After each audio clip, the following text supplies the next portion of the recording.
Deon with Fitness Assassin. Back with another one.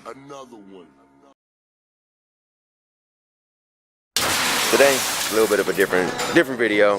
My videos are always different. I don't know what I'm talking about. So I got a question and answer segment that I'm gonna do. This is tagged by Shaylon Moss. We're gonna do 7 questions, but in between my questions, I'm gonna do some working out because, hey, I need to get my gains too. So I'm gonna make this entertaining and a little bit fun. Sit back and enjoy.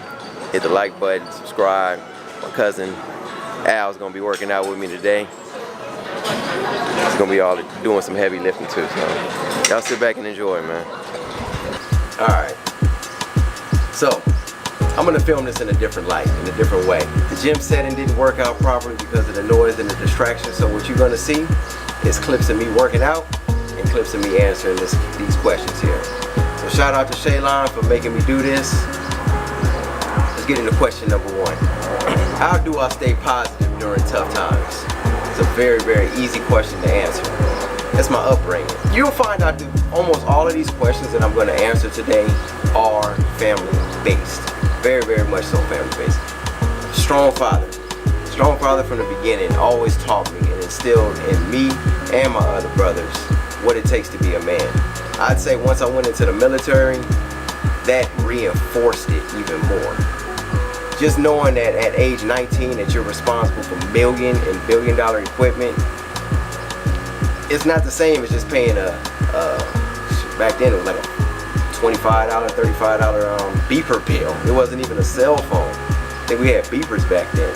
It's tough to say that living in Los Angeles, you're not sheltered. You're exposed to so much stuff and you learn to grow up a lot quicker.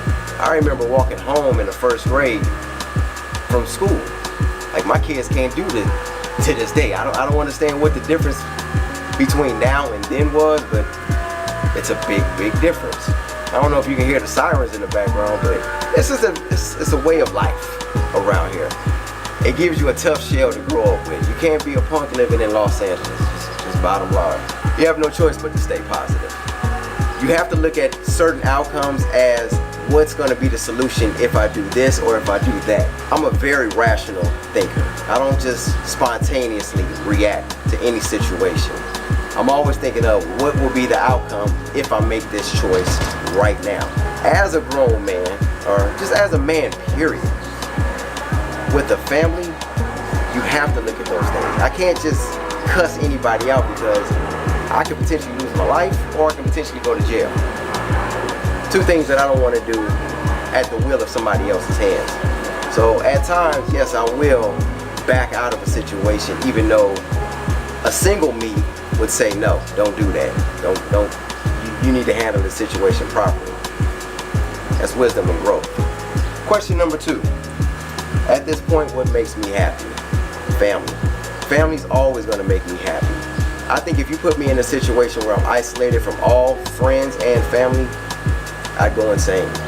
It's just knowing that people are dependent on you and love you unconditionally is what keeps me positive.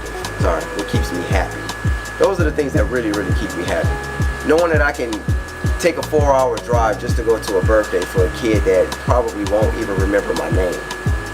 It means something to me, knowing that I'm there to influence that child. I've taken kids, friends of my kids, just because they got an A on their report card and went out and bought them shoes.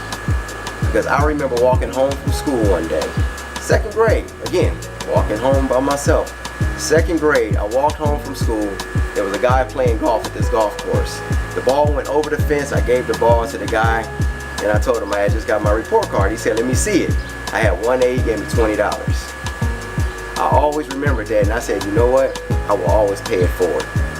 Anytime I have a chance to do something like that for any kid, I don't care what age they are, I will do that. I'll take a kid out driving if I can. My time is more valuable than money is at any given time in my life. My time is more valuable, and I love giving it. I don't think that was a long enough break. Way long enough. All right.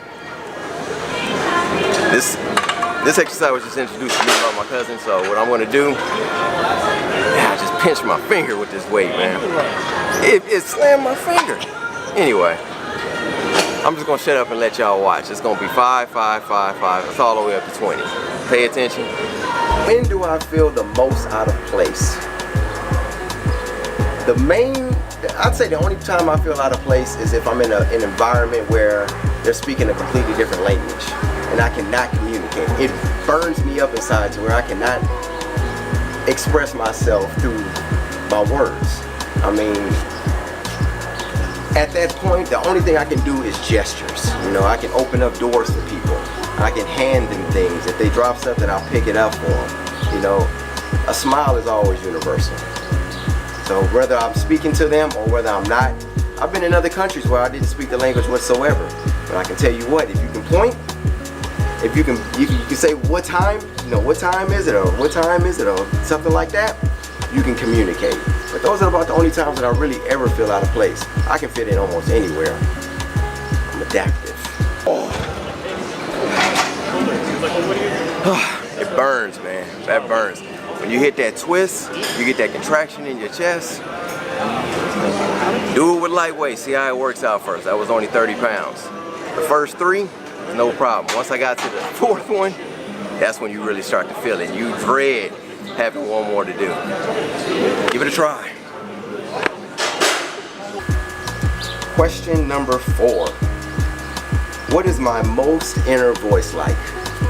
My inner voice is always looking out for the future me. I'm looking at, again, what will this impact my family if I make this decision right now? Even with investment. That's why I preach so much on investments and financial preparedness in my videos. If you haven't noticed, I'm very passionate about those things. I'm always looking at, if I place $1 in this mutual fund account today, will my future me have $1 million? That's what I'm always thinking at. What is my next step? What is my next goal? I'm always looking at the future. Even these videos, I have about 3 videos in my head that I want to get filmed right now. Sometimes that holds me up, but that's my inner me saying, get on your job and do what you need to do. Stop procrastinating and stop being lazy. Hate that stigma of black people being lazy. But damn it, it's true.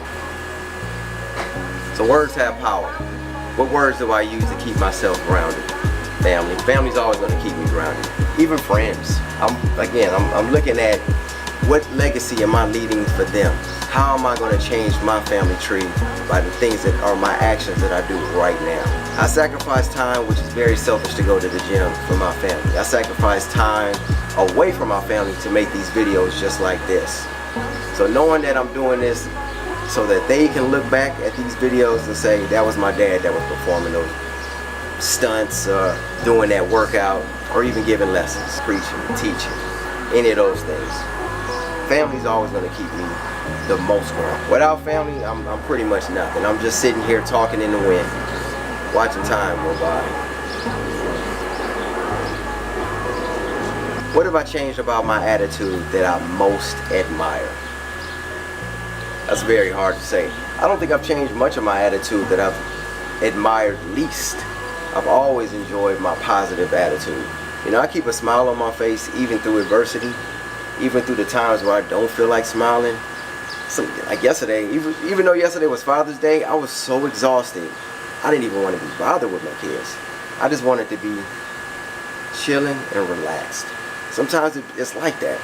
Sometimes you get so engulfed with the day-to-day things that you just need to detox and you need to be free. But I can't stop.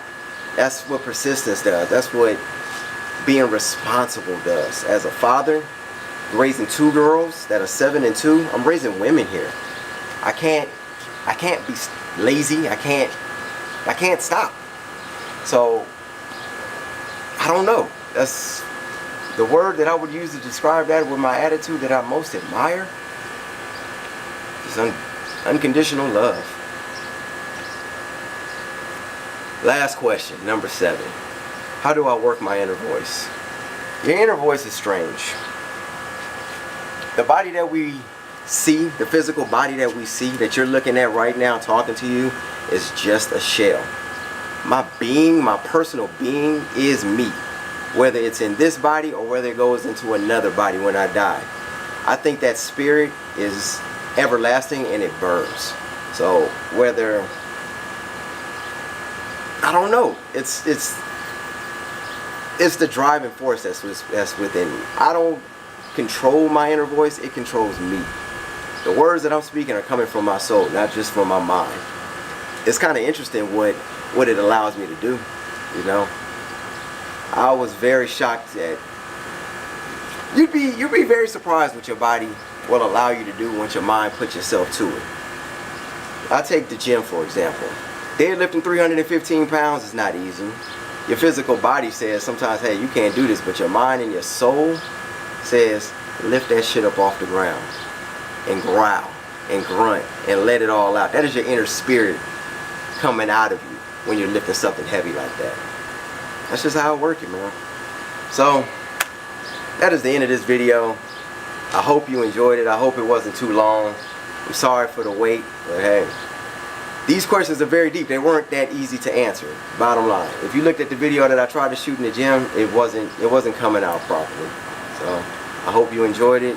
Please leave a like, leave a comment. And also, for my viewers, I would love to do a Q&A. I haven't done one yet.